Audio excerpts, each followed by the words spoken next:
বিপ্লব রিমোটটা দে তো। এই নাও ভাইয়া মোবাইল। ভাইয়া তুমি আমাকে মারলা কেন? চাইছি রিমোট, দেশ মোবাইল। তোর কানের সমস্যাটা কবে দূর হবে?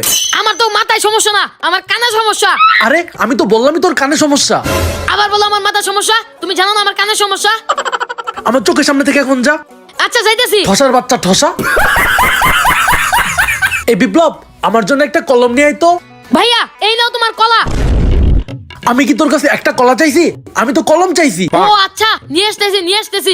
এই নাও ভাইয়া তোমার দুইটা কলা। আরে ভাই আমি কলম চাইছি, দুইটা কলা না। ও ভাইয়া তোমার না আরো কলা লাগবে? দাঁড়াও নিয়ে আসতেছি। এই দাঁড়া, এইদিকে আয়, গালটা একটু পেতে দে তো। ভাইয়া তুমি আমাকে আবার মারলে? একটু ভালো করে বললেই হয়, আমি কি কানে কম শুনি? না তুই অনেক ভালো শুনছস, এখন আমার চোখের সামনে থেকে যা। আচ্ছা শোন, এই 500 টাকা